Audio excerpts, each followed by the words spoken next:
مطمئنم نمیدونستی که میتونی توی 10 دقیقه بستنی سنتی زعفرونی درست کنی که نه نیازی به سرلب داره و نه همزن و دستگاه خاصه، اما طعمش انقدر عالی و بی‌نظیره که از بستنی‌های بازاری چیزی کم نداره. با اکوکوک همراه باشید. یه پیمون شیر پرچرب که میشه معادل 250 میلی لیتر رو توی یه قابلمه میریزیم. بهش 1/3 پیمونه معادل 75 گرم شکر اضافه میکنیم. 1/8 قاشق چایخوری نمک. برامون حتما بنویسید اهل کدوم شهرید و بهترین بستنی فروشی شهرتون اسمش چیه. اگه ایران نیستید آخرین باری که بستنی سنتی میل کردید کی بوده؟ میبریم روی حرارت تا شکرها حل شن و شیر گرم شه. دقت کنید که شیر نباید بجوشه. برای تکه‌های خامه بستنی زعفرونیمون توی یه سینی یه پلاستیک پهن می‌کنیم و بعد مقداری خامه می‌ریزیم.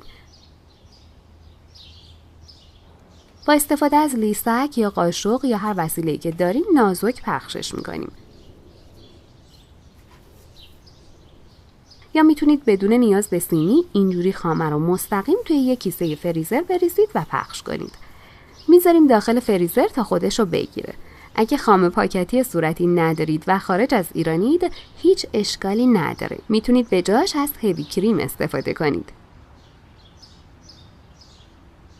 همینطور که شیرمون داره گرم میشه توی یک کاسه 3 تا تخم مرغ میشکنیم و زرده هاشو جدا میکنیم.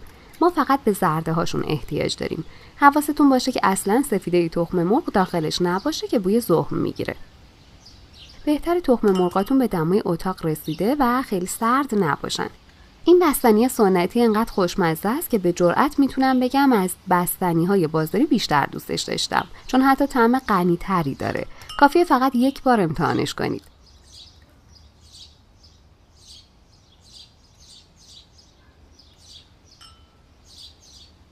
شیرمون که گرم شد، اجاق رو خاموش میکنیم و میذاریم کمی از حرارت بیفته.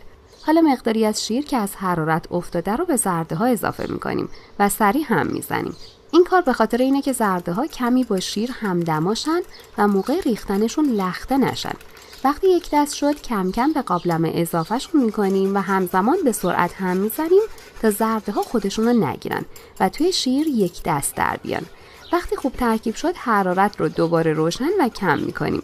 مدام هم میزنیم. دقت کنید که باز هم نباید به جوش بیاد. تا زمانی روی حرارت باشه که وقتی با قاشق برمی‌دارید پشت قاشق رو بپوشونه که دماش میشه حدود 77 تا 80 درجه سانتیگراد. حالا 2 قاشق سرپر بهش گلاب و 1 قاشق پر زعفرون غلیظ دم کرده اضافه میکنیم.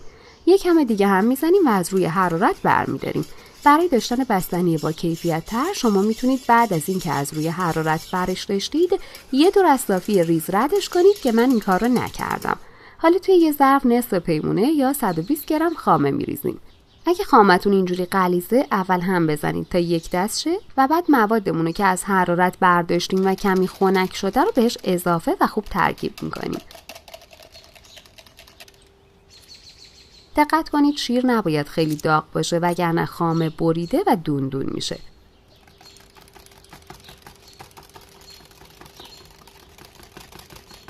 حالا توی یه ظرف گود مقداری یخ میریزیم.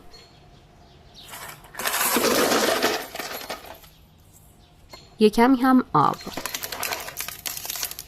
مقداری نمک. یه پلاستیک زیر کیپ داخلش میذاریم و خیلی با احتیاط مواد بستنی رو توش میریزیم.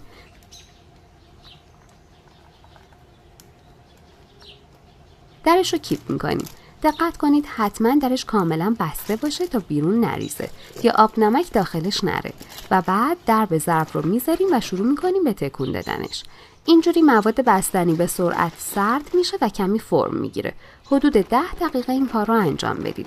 اگه مواد رو مستقیم توی فریزر بذارید و اینجوری سردش نکنید مجبور میشید هر نیم ساعت از فریزر بیرون بیارید و هم بزنید تا یخی و برفکی نشه. وقتی از داخل یخ خارجش کردید حتما کامل پلاستیکش رو خشک کنید و بعد توی یک کاسه بزرگ منتقلش کنید، چون ممکنه آب نمک داخل کاسه بریزه و بستنی شور شه. خامه هایی که توی فریزر گذاشته بودیم رو بیرون میاریم و با دست خردشون میکنیم.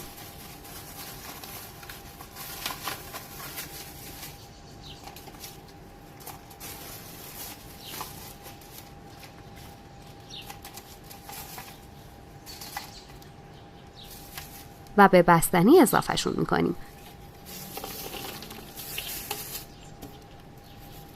حدود 3-4 قاشق یا کمتر از 1/4 پیمونه پسته رو هم با چاقو خرد می‌کنیم. اندازه‌های پسته رو میتونید بسته به ذائقه‌تون ریزتر کنید. دقت کنید که پسته‌ها نباید شور باشن. اگه پسته‌هاتون خام هستن میتونید چند دقیقه توی فر یا هواپس بذارید تا بو داده و ترد شن و بعد به بستنی اضافه می‌کنیم. من چون خرد کردن پسته و خام طول کشید بستنیم کمی شل شد. شما میتونید کار رو از قبل انجام بدید و آماده داشته باشید و بلافاصله به بستنی اضافهش کنید. اگه دنبال آموزش بستنی سنتی اصل کشدار با ثعلب هستی که تمام نکات و ترفنداش رو بدونی، آموزش کاملش توی کانالمون هست و لینکش رو این بالا و همینطور زیر ویدیو گذاشتم. حتما ببینید که چطور با 1 لیتر شیر میتونید یه عالمه بستنی زعفرونی اصل درست کنید. برای این آموزش نیاز به ثعلب دارید و همه چیز رو در مورد اینکه از کجا و به چه اسمی در خارج از ایران تهیه کنید هم توضیح دادم. درسته که زمان بیشتری میبره اما نتیجهش انقدر عالی میشه که حتی از بستنی سنتی‌های بازاری هم خوشمزه تر در میاد. حالا توی یه ظرف دردار یه پلاستیک میکشیم. اگه ظرفتون استیل یا شیشه‌ای باشه خیلی بهتره. توی این مرحله اگه نون بستنی دارید یه دونه کفش بذارید. اگه هم ندارید مواد بستنی رو مستقیم داخلش بریزید و روش کمی خامه و پسته بپاشید و بعد از اینکه خودش رو گرفت اسکوپ بزنید. بستنی رو 1 دست پخش و سطحش رو صاف می‌کنیم. اگه هنوز عضو کانالمون نشدی همین الان دکمه سابسکرایب رو بزن. اگه زنگوله کنارش هم بزنی میتونی از ویدیوهای جدیدمون با خبر بشی.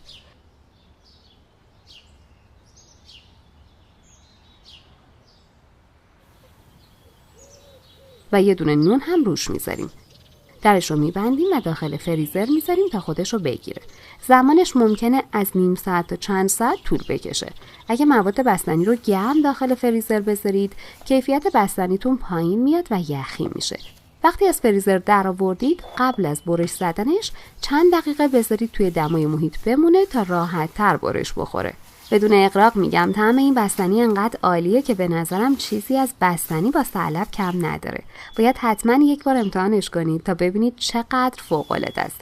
ببینید که اصلاً هم یخی نشده و بافتش کاملا 1 دست در اومده. از طعمش هم که دیگه نگم براتون. اگه این آموزش براتون مفید و کاربردی بود، لطفاً لایک و سابسکرایب رو فراموش نکنید و اگه درستش کردید حتما نظرتون رو برامون بنویسید.